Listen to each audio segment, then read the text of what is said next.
debat pertama itu nanti adalah porsinya untuk debat capres. Persiapannya? Persiapannya apa ya persiapannya? Ini bukan cerdas cermat, jadi bukan hafalan, akumulasi pengalaman, akumulasi pengetahuan. Banyak anggapan Mas Wali takut untuk datang bersama kedua cawapres lainnya. Saya datang yang resmi aja nih. Mitra saya kan Pak Mahfud, insya Allah tidak terlalu sulit karena kita sama-sama melakukan gerakan anti korupsi. Kalau kita kemudian memberikan paparan saja, bagaimana mungkin masyarakat bisa paham, bisa tahu tentang lebih dalam apa yang mereka ketahui, apa yang mereka ingin ketahui dari para capres dan cawapres tentang isu yang didebatkan itu.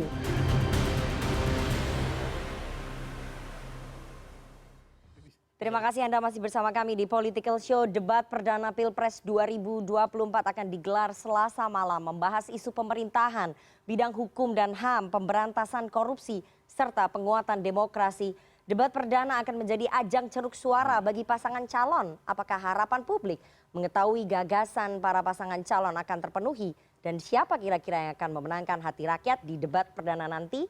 Debat Capres Perdana, adu ide atau pesona. Malam ini kita akan membahasnya dengan narasumber di studio. Saya perkenalkan satu-satu. Dari yang paling kanan ada Bang Refli Harun, Dewan Pakar dari Timnas Amin. Selamat malam Bang Refli.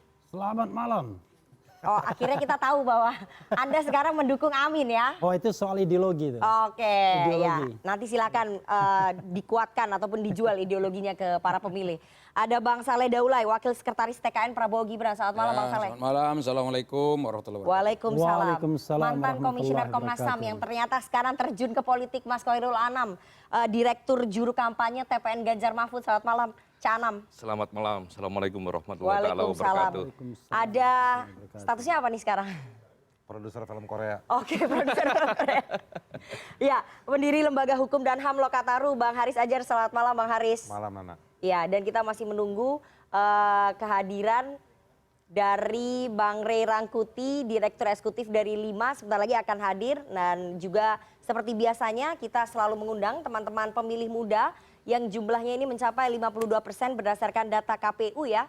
Pada pemilu 2024 nanti teman-teman pemilih muda ini akan diwakili dari teman-teman mahasiswa. Malam ini melalui sambungan virtual ada Badan Eksekutif Mahasiswa KM Universitas Mula Warman Samarinda. Selamat malam teman-teman dari Mula Warman, sudah bergabung? Oke? Ya, teman-teman Mula Warman kok cuma dikit ya? Kok cuma 2 orang doang nih teman-teman dari Mula Warman ya? Oke, nanti mungkin teman-teman dari Mula Warman bisa memberikan pendapat, menanyakan kepada para panelis ataupun mengkritik juga boleh ya. Ditunggu teman-teman Mula Warman yang lainnya.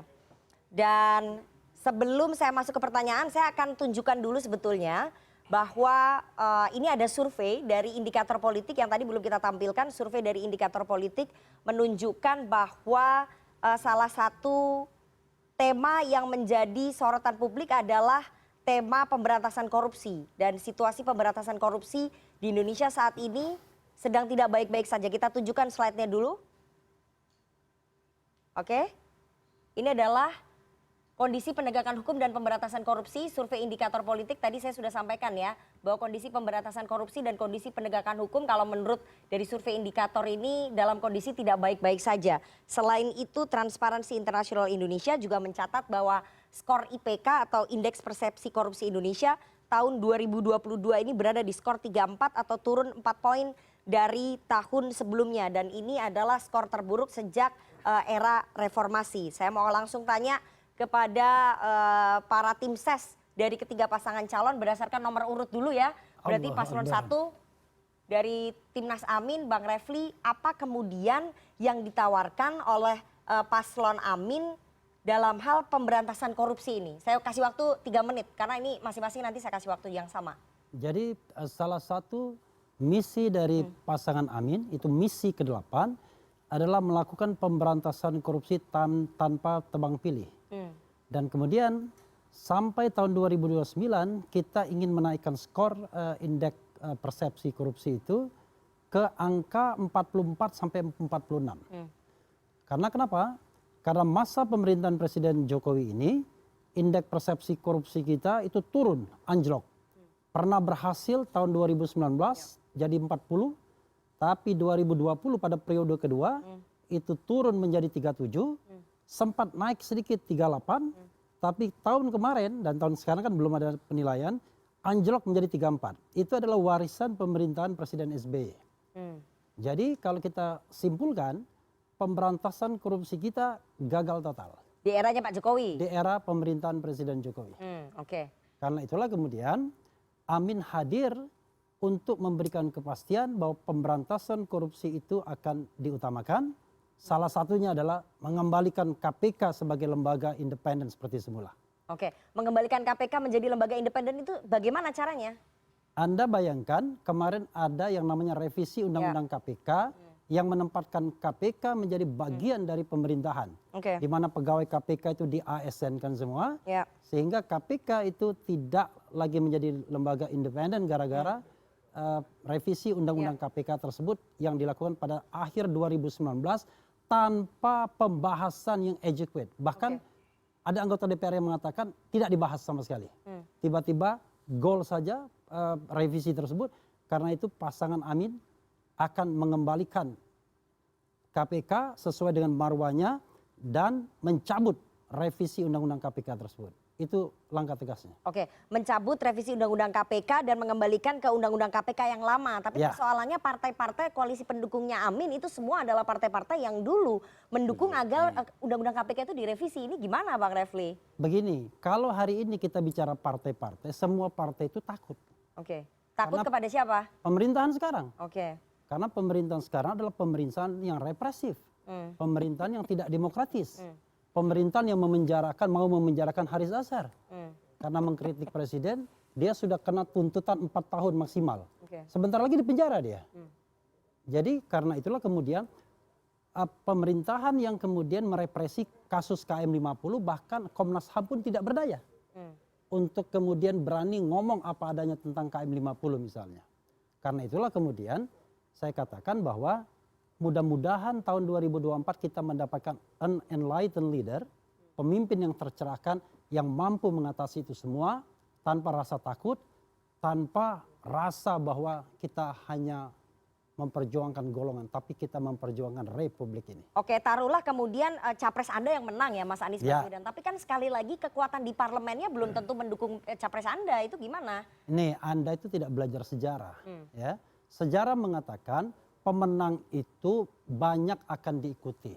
Ini PAN ya, kalau Amin menang belum tentu dia tidak mau ikut Amin. Golkar kalau Amin menang belum tentu dia tidak mau ikut. PDIP kalau Amin menang belum tentu tidak mau ikut. Paling yang tidak mau ikut mungkin Gerindra, tapi siapa tahu Gerindra juga ikut juga. Bahkan terjadi grand coalition. Buktinya Gerindra kemarin kalah ikut juga jadi Menteri Pertahanan. Jadi sejarah telah membuktikan siapapun yang menang akan diikuti oleh partai-partai yang memang ingin merasakan manisnya kekuasaan. Oke, baik. Tadi itu optimisme Anda ya, ketika kemudian paslon Anda menang akan bisa membentuk grand coalition sehingga akan lebih mudah dalam merevisi Undang-Undang KPK. Nanti kita akan challenge. Bisa nggak pantun? Gara-gara hujan lebat, kita jadi terlambat. Kita boleh berdebat, tapi kita tetap sahabat. Oke. Ya. Oke, saya mau ke paslon nomor urut 2, Prabowo Gibran. Bang Saleh, kemudian apa yang ditawarkan oleh paslon Anda soal pemberantasan korupsi? Kalau tadi paslon Amin siap untuk mencabut Undang-Undang KPK yang lama dan mengembalikan ke Undang-Undang KPK yang baru. Mencabut Undang-Undang KPK yang baru, mengembalikan ke Undang-Undang KPK yang lama. Oke, baik. Kalau di Prabowo Gibran itu kita sudah merumuskan visi misinya seperti apa dan semua pihak saya kira sudah bisa baca. Itu dimulai dengan ekonomi Pancasila. Jadi kalau kita mulai dari ekonomi Pancasila berarti itu semua aspek yang terkandung di dalam proses tadi penegakan hukum dan seterusnya itu menjadi hal yang sangat penting, terutama misalnya kalau dikaitkan dengan penegakan hukum ya yang berkeadilan sosial misalnya seperti itu. Nah kemudian dari ekonomi Pancasila itu diuraikan lagi, diturunkan menjadi Astacita. Jadi dalam Astacita itu ada poin ke-7 ya, yang berkenaan dengan persoalan ini adalah poin ke-7 yaitu penegakan hukum, pemberantasan korupsi dan juga bagaimana memperbaiki birokrasi dan seterusnya. Nah kalau kita lihat dari poin ke-7 dari Astacita ini maka yang akan dilakukan oleh Prabowo tentu bukan hanya sekedar tadi ya memperkuat lembaga-lembaga penegakan hukum. seperti katakanlah polisi, jaksa dan juga KPK. KPK itu kan hanya salah satu alatnya. Kita juga tahu bahwa jaksa juga sebetulnya bekerja dan berperan penting juga dalam proses pemberantasan korupsi yang ada di Indonesia.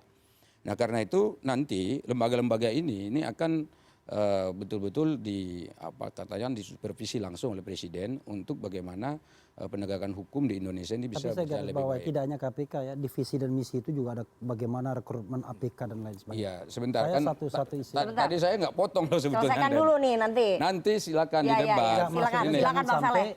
dia mengevaluasi apa yang saya katakan. Kan tidak. Enggak, saya tidak mengevaluasi, saya mengatakan apa yang ada di dalam visi misinya Prabowo. Ya, tapi Ini kata- jangan dipotong, kalau dipotong seperti begini jadi KPK nggak tadi. enak nih. Tadi Silakan. saya sebetulnya mau motong juga, tapi Silakan. kan saya cuma tersenyum aja tadi. Iya, iya, Silakan. iya. Saya silakan. cuma Dipotong senyum aja, dipotong gitu. aja, dipotong aja. Dan tadi katanya yang 3 menit jangan dipotong dulu. Iya, silakan Benar Bang nggak? Saleh. Iya. Yang di awal tadi. Ya, Ini tapi nggak jangan konsi- menggunakan Bagaimana? Sebentar, yang Bang Refli, mengevaluasi. sebentar. Bagaimana mau menegakkan hukum seperti ini, jatah kita untuk bicara 3 menit aja dipotong. Oke, silakan, Bang Ini Saleh. jadi repot ini. Ya. Ya saya Opening statement. saya Jangan mau membahas sampaikan. orang lain. Ya Opening statement. saya tidak membahas orang lain. Saya mengatakan visi misinya Prabowo tadi. Visi-misinya Ya, adalah oke. opening Jadi ada yang poin di asta ke-7 itu, yang bagian poin ke-7 tadi kan penegakan hukum kan gitu. Kemudian perbaikan birokrasi dan seterusnya. Jadi ini sangat penting saya katakan kalau penegakan hukum itu di samping yang saya katakan tadi memperbaiki KPK, tentu kita juga harus memperkuat posisi polisi, jaksa dan aparat penegak hukum lainnya, termasuk BPK untuk memperbaiki birokrasi yang ada di dalam pemerintahan. Karena kita melihat bahwa sebetulnya di dalam proses penegakan hukum itu yang terjadi itu biasanya adalah proses pembinaan di tingkat penyelenggara negara itu juga masih perlu ditingkatkan lagi dan itu harus diakui bahwa memang KPK juga mengatakan tugas mereka salah satunya melakukan pembinaan, bukan hanya penindakan. Nah kemudian kalau dikaitkan misalnya bagaimana kalau kita memperkuat penegakan hukum dari sisi memperbaiki regulasi yang ada saat ini, katakanlah misalnya seperti tadi undang-undang KPK dan seterusnya, tentu itu bisa dikaji kan undang-undang KPK itu bukan kitab suci, tapi undang-undang KPK itu adalah undang-undang yang bisa untuk direvisi kapan saja dan karena itu kita akan lihat lagi seperti apa. Dan saya setuju tadi Mbak Nana bahwa memang undang-undang KPK kemarin direvisi itu bukan 1-2 partai. Semua partai ada di dalamnya dan semuanya setuju. Coba dicek lagi itu bagaimana sejarahnya gitu. Dan saya tahu persis bahwa tentu ada dinamika, tapi mungkin tidak sampai dinamika itu mengerucut dan melebar keluar. Tapi itu dinamikanya ada di masing-masing partai politik. Nah sekarang kalau kita mau mencoba menelusuri itu lagi, saya kira itu akan sangat mungkin sekali karena komitmen dari Prabowo adalah dia akan pimpin sendiri nih penegakan hukum ini. Dan kalau dia misalnya pimpin sendiri penegakan hukum termasuk diantara pemberantasan korupsi, maka ini akan jadi dampaknya luas. Termasuk dampaknya tadi dalam penerimaan negara misalnya. Kalau misalnya pajaknya bisa ditertibkan, contoh misalnya. Kemudian birokrasi yang ada di sektor pajak misalnya bisa ditertibkan langsung, maka tentu ini kan akan berdampak positif bagi penerimaan negara. Dan itu banyak elemennya, bukan hanya itu, tapi banyak rentetannya ke sana kemari. Baik, tadi Anda katakan bahwa berharap bukan hanya KPK saja yang dikuatkan ya, tapi APH yang lain, aparat penegak hukum yang lain seperti Kejaksaan, kemudian Polri, dan juga BPK, tapi semua di bawah supervisi Presiden ya. Tadi Anda katakan seperti itu. Bagaimana kemudian bisa memastikan bahwa tidak ada intervensi dari Presiden Anda yang kalau misalnya nanti terpilih pada Pilpres dalam hal pemberantasan korupsi? Karena itu nanti akan sangat superpower kalau semua APH terutama pemberantasan korupsi itu di bawah Presiden. Ya sebetulnya itu bukan di bawah Presiden, sebetulnya itu jalannya pemerintahan ini. Tapi Polri dan Kejaksaan sudah di bawah Presiden. Baik atau buruknya pemerintahan kita ini itu sebetulnya tanggung jawab Presiden. Mestinya harus begitu pemahamannya. Jadi apa yang terjadi di Indonesia ini orang dapat makan atau enggak, dapat pekerjaan atau enggak, bisa sekolah atau tidak. Dan seterusnya itu sebetulnya adalah tanggung jawab daripada negara. Dalam hal ini tentu kepalanya adalah Presiden. Berarti ketika termasuk indeks persepsi korupsi kita turun itu tanggung jawab Presiden termasuk diantaranya adalah Presiden. Nah masalahnya apakah Presiden bisa mengimplementasikan dan membumikan itu secara keseluruhan kepada stakeholder yang ada. Ini kan jadi problem, kan butuh waktu. Apa yang dilakukan oleh Jokowi tadi sudah dikatakan. Ini kan ada proses di mana Pak Jokowi sudah melakukan yang dia mampu dan yang terbaik yang sudah pernah dilakukan. Dan itu kalau dianggap kurang itu tentu kita bisa koreksi, kita bisa tambahi, kita bisa sempurnakan. Dan ini yang saya katakan sekali lagi bahwa sekali lagi tanggung jawab Presiden tidak mudah. Kalau memang nggak mudah atau tidak gampang gitu, Oke. nggak mungkin orang sampai berlomba-lomba Baik. untuk misalnya katakanlah ini kita tim sukses saja sampai mendarah daging juga ini dalam rangka mendukung Oke, masing-masing baik. pasangan Waktunya calon udah habis gitu. nih. Saya harus ke paslon nomor urut Enggak, 3. gini, kalau Oke. saya protes gini. Kalau kita Sebentar. bicara opening statement, Ya. maka Anda bicara posisi Anda. Jangan dibahas dulu pembicara sebelumnya. Saya tidak membahas bicara sebelumnya. no. Yang ada di saya, I know implicitly. yang ada di saya. Anda ingin mengatakan bukan KPK saja. Kalau saya tunjukkan agenda ke-8 Amin ini semua lengkap di sini. Oke. Jadi, tapi kan Anda mengatakan langkah konkret apa yang ingin dilakukan. Makanya saya Jadi kasih poin. saya mau baca ya. Saya mau baca. Paslon Boleh nomor nggak? 3 belum saya kasih Bukan. kesempatan. Boleh nih. nggak? Boleh nggak saya Ya, ya, baca? ya, ya, Nah, aduh. silakan aja. Baca nggak saya Sebentar aja baca? nih. Udah, nggak usah Poin dikasih saya kesempatan asta lagi, yang udah. ketujuh. Enggak dong. Anda tadi ambil kesempatan. Maksud saya supaya dianggap saya tidak mengambil tadi. Ya, ya, mengomentari. silakan. Iya, Nah I know. di poin 7 disebut nih memperkuat reformasi politik, hukum dan birokrasi serta memperkuat pencegahan dan pemberantasan korupsi, narkoba, judi dan penyeludupan. Ini poin asta ke-7. Jadi ini yang saya uraikan dan uraiannya ada di dalam ini. Apa saya baca lagi semua? Oke, oke. Baca oke. aja, baca Nanti aja. kita, Kalau saya baca nanti kita ya, kasih, saya baca kasih aja. kesempatan dulu nih paslon nomor urut 3 nih. Biar- Nanti saya biar kasih. habis Jadi waktu. jangan Baca aja. dibilang, Sebentar. jangan disebut kalau kita ini Baca aja, biar ambil habis porsi waktunya. orang. Iya, Enggak, sama oke. sekali. Baca aja biar habis Oke. Kita punya Oke. gitu loh. Ya, Jadi di ya. visi misi kita tuh ada. Baik, Oke, saya Cak kasih- Anam ya. Anda saya- tunjukkan bahwa Anda saya punya kesempat- debat yang baik. Oke, saya kasih kesempatan Ini paslon nomor urut statement. 3. Pasangan Iya, sebentar, Ganjar Mahfud saya tidak- Canang saya tidak apa? setuju ini. Yang Iya, dimaksud iya. tadi Nanti debat dulu baik itu sebentar. Saya apa? moderatornya nih, saya harus kasih Iya, iya. kesempatan ke paslon 3 nih. Nanti kalau nggak saya dianggap gak adil. Udahlah, saya paham lah. Iya, Oke, silakan ya. Cak Anam. Apa yang kemudian Cara-cara ditawarkan oleh berdialog paslon begitu. Anda dalam hal pemberantasan korupsi? Kalau yang pertama tadi paslon Amin siap merevisi Undang-Undang KPK. Kemudian paslon nomor urut 2 mensinergikan semuanya di bawah kendali presiden. Ya, ini konkret aja ya, visi misi kami di Ganjar Mahfud itu soal pemberantasan korupsi harus dilihat secara holistik. Yang pertama konkret, memperkuat independensi KPK. Ya tentu saja jalannya adalah merevisi undang-undang yang ada, itu satu. Yang kedua memang memperkuat, membersihkan, membuat profesional penegak hukum yang lain. Yang ketiga, menghukum dengan sangat berat. Nah, tawaran kami memang Menghukum dengan sangat berat. salah satunya di Nusa Kambangan. Jadi gitu. semua koruptor ditaruhnya di Nusa Kambangan, Iya bukan dong. di Sukamiskin lagi. Iya dong. Oke. Karena itu bagaimana kita meletakkan korupsi ini secara serius. Yang ketiga, membangun satu sistem tata kelola pemerintahan yang sangat transparan. Dengan cara apa? Digital. Jadi semua urusan proses macam-macam kasih timeline. 2 hari harus selesai. Maksimal 2 hari selesai.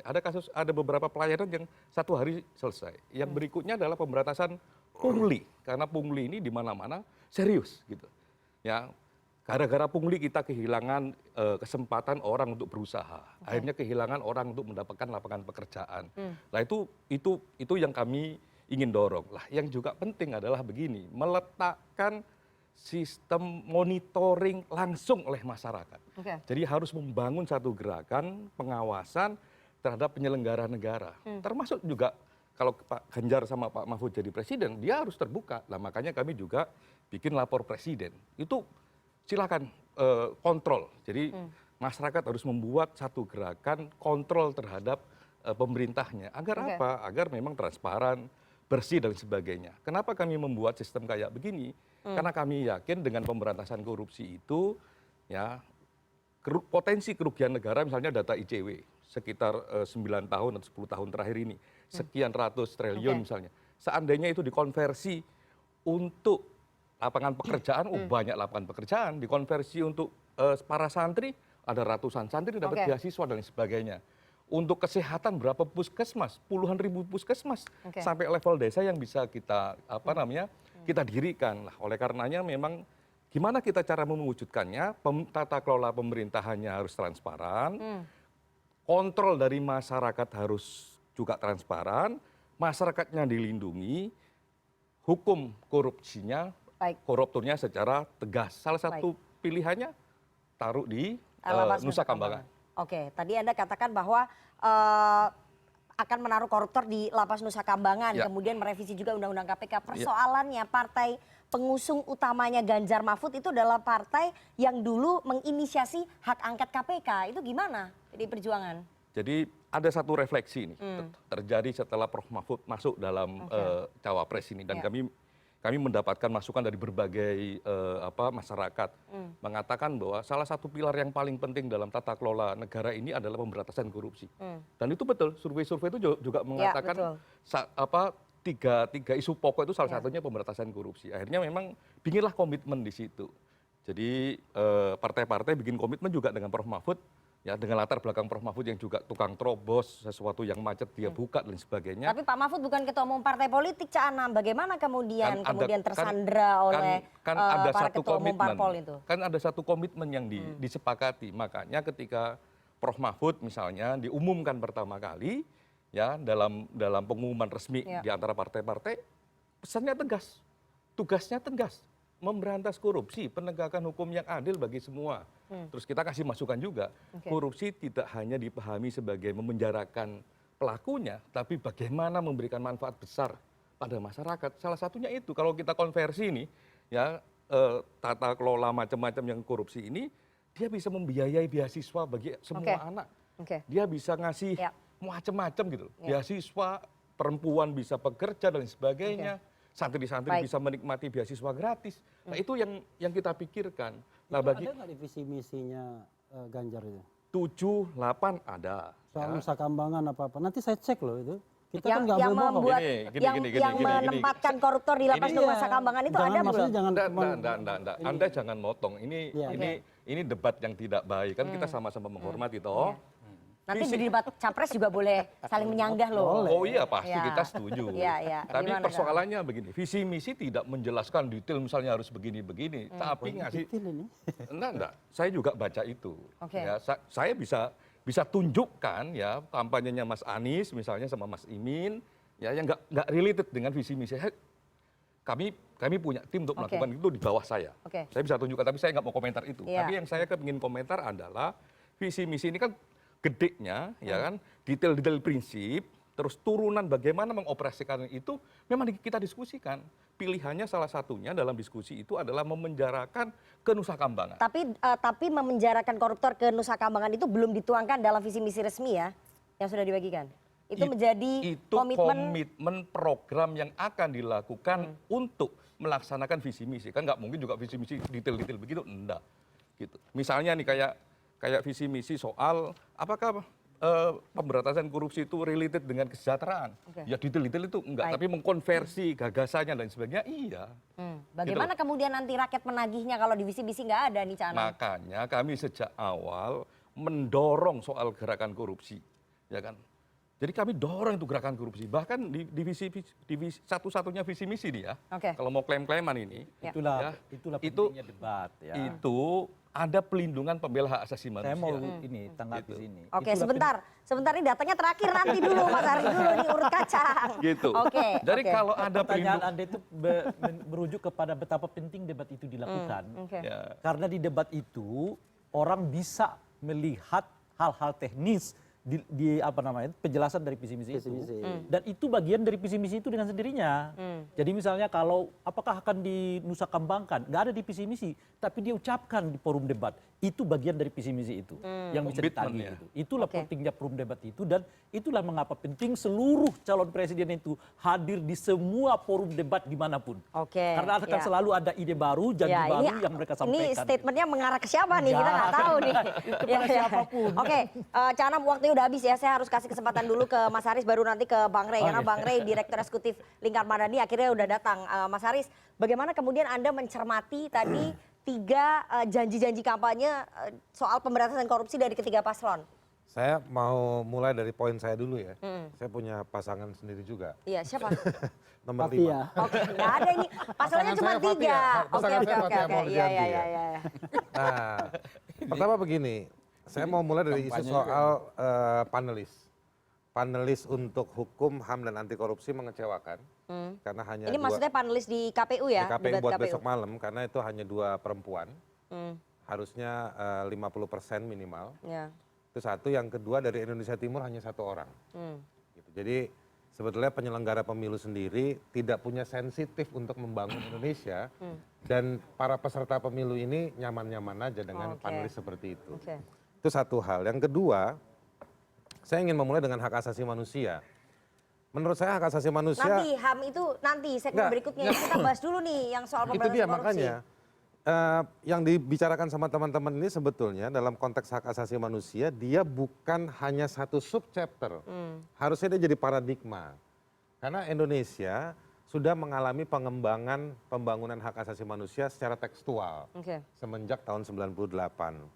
Nah, rupa-rupanya saya sudah baca dapat visi misi ini, saya nggak hafal seperti mereka ya, tapi saya sudah baca, itu tidak menjadi warna bagi semua program. Saya di sektor ekonomi, bicaranya kebanyakan pertumbuhan, padahal konsep negara kesejahteraan dia pemerataan. Itu adalah konsep hak asasi manusia. Itu hal nomor 2. Nomor 3 begini, nah, yang mau didiskusikan kayak apapun nggak bakal jalan. Ini jualan kampanye ini nggak ada yang jalan. Mohon maaf gitu. Kenapa? Saya nggak bakal jalan. Kenapa? Karena ini sistem multipartai. Tadi misalnya Bung Daulay tadi cerita Bang Saleh mau masuk ke KPU dibatasi karena koalisinya kebesaran, ya kan? Berarti nanti bagi-bagi jabatannya juga besar. Termasuk institusi-institusi penegakan hukum yang di bawah presiden sebagai eksekutif itu juga nanti akan tersandra sebagai sebuah jatah politis. Nah, sebagian dari yang teman-teman bicarakan, kewenangannya barangkali kita harus hormati dan harus ingat, itu ada independensi lembaga-lembaga penegakan hukum. Mahkamah Agung, nggak boleh, menurut saya di visi misi ini, sampai kejauhan ingin menghukum. Kan kalau saya jadi orang Mahkamah Agung, saya hari ini akan bilang, so tahu nih orang semua. Kita kan juga punya standar independensi yang berlaku universal. Lalu di lembaga-lembaga penegakan hukum yang sifatnya penyelidikan atau penyidikan, ada standar-standar pembuktian. Nah, yang saya lihat di visi misi, saya udah print nih yang khusus soal hukum, HAM, dan anti korupsi. Ini kan yang anti korupsi dulu nih, hukum dan HAM nanti kita masih slogan semua. Ini pendekatannya institusional. Nah, saya mau balik ke soal multipartai. Tadi sudah dibahas secara implisit oleh teman-teman, juga eksplisit, bahwa yang merubah undang-undang KPK, membuat KPK menjadi seperti hari ini banyak foto main badmintonnya, ya kan?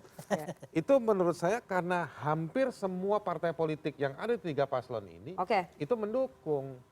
Jadi saya mau bilang bahwa judulnya CNN ini adu ide atau pesona, ini cuma mempersiapkan berdebat untuk menjawab tadi yang Nana sampaikan di survei.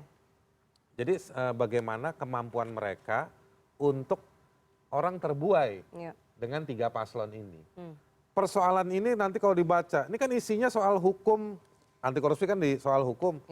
Ini pendekatan institusional semua. Nanti penempatan orang, siapa menjabat apa, lalu agendanya apa, memperbaiki, butuh 2 tahun. Begitu mau mulai menjalankan apa yang ada di visi misi, pemilu lagi udah. Nah, jadi sistem multipartai itu masalahnya di parlemen. Sistem multipartai itu capres-capres ini nanti capres-capres ini ya akan tersandra ya. Tersandra di sana. Oke, baik. Ngomong-ngomong soal tersandra, saya akan putarkan ini pernyataannya Bang Haris, tampaknya diamini oleh Ketua Komisi 3 ya. Amin. Saya Pak Mahfud tanya pada kita, tolong dong undang-undang perampasan aset dijalanin. Republik di sini ini gampang laksananya ini. Lobbynya jangan di sini, Pak. Ini Korea-Korea ini semua nurut bosnya masing-masing. Di sini boleh ngomong kalah, Pak. Bambang Pacul ditelepon, Ibu Pacul berhenti, siap. Ini laksanakan, Pak. Oke, itu tadi pernyataan dari Ketua Komisi 3 Bambang Wuryanto ya, dalam kaitannya soal RUU perampasan aset yang didorong oleh pemerintah, dalam hal ini Menko Polhukam, tapi Pak Bambang Wuryanto mengatakan bahwa kuncinya bukan di DPR tapi di ketum-ketum parpol. Itu yang pertama ya, intervensi berarti dari ketum parpol. Intervensi kedua ini disampaikan oleh mantan Ketua KPK Pak Agus Raharjo di sebuah media. Dikatakan pada saat penanganan ataupun penyidikan kasus IKTP yang melibatkan Setia Novanto. Pak Agus Raharjo mengatakan itu di sana begitu saya masuk Presiden sudah marah, menginginkan karena begitu saya masuk beliau sudah teriak hentikan. Kan saya heran apa yang dihentikan. Setelah saya duduk saya baru tahu kalau Presiden menyuruh saya menghentikan kasusnya Pak Setnov. Ketua DPR yang waktu itu mempunyai kasus IKTP supaya tidak diteruskan. Jadi kalau dari 2 testimoni tokoh ini yang tadi satu Ketua Komisi 3, satu mantan Ketua KPK, ya memang gimana? Sulit kan nggak bawa capres-cawapres ini semua punya Dari visi 2 misi. tokoh ini kan sebetulnya Tapi intervensinya kuat sekali dari Ketua Parpol dan dari rujukannya kan oligarki. ketua partai. Ya. Setnov ini ketua partai. Ya. Yang dibicarakan oleh Pak Bambang ketua Komisi 3, Ketua Partai juga. ketua partai juga. Oke. Nah, inilah yang tadi saya katakan, agenda-agenda ini indah untuk dibaca, asik untuk diperdebatkan, tapi memunculkan kerumitan. Ya kan, ketika ingin dijalankan. Sekali lagi bercandanya nih. Ya, tapi itu sebetulnya bisa dijawab Bang juga. Saleh Daulay aja mau masuk KPU aja nggak dapat jatah. Ya kan? Enggak, saya mau jawab juga sedikit ya. Jadi kalau dikatakan independensi misalnya KPK dan juga aparat penegak hukum lain. Saya kira di sekarang ini pembantu presiden yang ada di kabinet kan banyak juga yang diproses secara hukum. Sejak awal periodenya dari dulu tuh ada. Jadi artinya presiden tetap juga nggak melindungi kalau memang yang salah. Sebentar, kalau memang yang salah dan ada bukti dan faktanya itu tetap diproses. Artinya ketua-ketua umum partai pun kalau anak buahnya salah kan nggak bisa juga. Misalnya dia melarang. Yang menyesatkan penegakan hukum seolah-olah ketika ada yang semakin tinggi diproses itu membuktikan. Padahal masalah kita bukan yang makin tinggi, tapi seberapa banyak masalah itu dan seberapa banyak kapasitas sudah dideliver. Tapi kan ini soal independensi tadi. Enggak, soal independensi katanya. Itu independensi kalau misalnya ketua umum partai politik bisa mempengaruhi, sebentar. Kalau misalnya ketua umum partai politik bisa mempengaruhi, itu ada banyak kasus di mana anak buahnya yang di kabinet nggak diproses. Tapi buktinya banyak yang masuk. Sebenarnya hal yang paling objektif adalah indeks persepsi korupsi.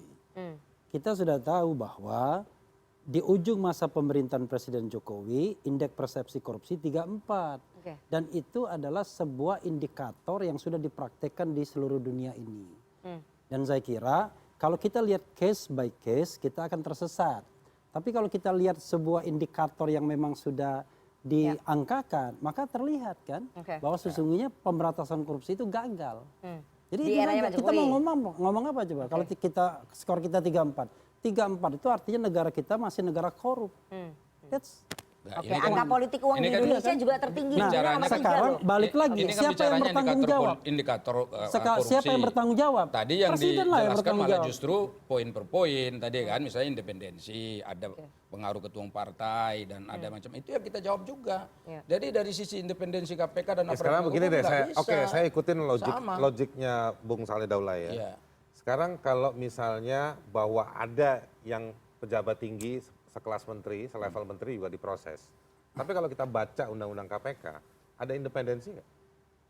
Di mana ya maksudnya independensi? Ya justru penanganannya itu kan sebetulnya kan nggak terlibat sama sekali. Presiden ikut nih sekarang pertanyaannya. Saya balik lagi. Cuma interaksi kita dengan teks saja. Kita baca undang-undang KPK, menurut Anda itu independensi? Nah sekarang saya balik pertanyaannya, ada Anda belum jawab, kenapa Anda nanya lagi? Enggak dong, maksudnya itu kan jawabannya. Bisa nggak Anda membuktikan kalau ada intervensi di situ? Ada, teksnya ditulis. Setnov tadi, kasus Setnov dan Pak Agus, itu undang-undang KPK belum dirubah. Iya, tapi itu kan udah dibantah sama Presiden Jokowi. Dia mengatakan nggak ada, malah dicek di Sekretariat Negara nggak ada jadwal. Tapi itu dibenarkan oleh wakil ketua KPK yang baru.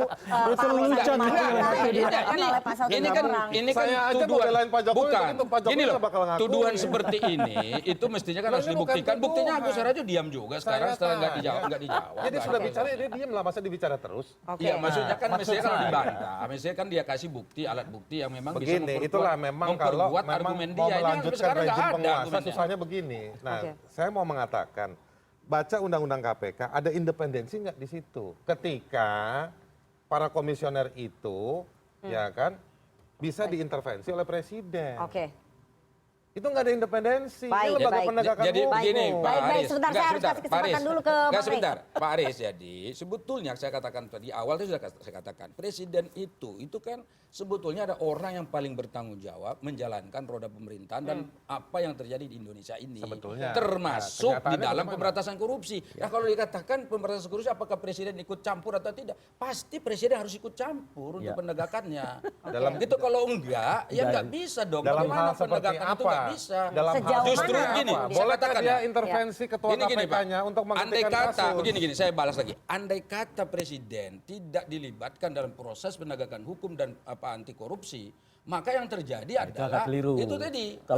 Enggak, ini yang terjadi adalah tidak ada tanggung jawab presiden di sana. Justru presiden itu harus ikut terlibat aktif di depan. Terlibat aktif dalam kerangka pemberantasan korupsi, korek itu, benar. Iya. Dia harus aktif dengan segala kekuasaan yang ada. Terlibat Tapi aktif bukan dalam mencampuri pemberantasan korupsi. Tetapi yang catatan tidak ikut mencampuri fakta-fakta hukum yang ada. Iya, itu yang saya mau katakan. Kalau dalam konteks penegakan hukum terhadap para koruptor, dia nggak boleh ikut campur. Jadi gini, Dia nggak ikut, jelas nggak itu. ikut. Buktinya kan Gini, anggota dia masuk, Oke. anggota kabinetnya masuk gitu loh. Pemberantasan Itu yang mengatakan korupsi. nggak Nah, ikut. sekarang yang dimaksud oleh Bung Haris itu, bagaimana bisa membuktikan bahwa presiden nggak ikut adil, padahal di aturannya mengatakan presiden adalah kepala dari para komisioner. Iya, tapi kan dia pemberantasan bisa korupsi dibuktikan itu, juga kalau ini, presiden terlibat di situ. pemberantasan untuk ikut. korupsi Ya, itu kan adalah Agus Kan Raharjo. itu tadi, ada kan kesaksian poin. itu kan statement Satu sepihak. adalah Yang pencegahan, dibantah. prevention, dan Gitu satu loh. lagi penegakan Udah hukum. dibantah. Dalam hal pencegahan, Presiden Republik Indonesia bisa memimpin langsung pencegahan korupsi.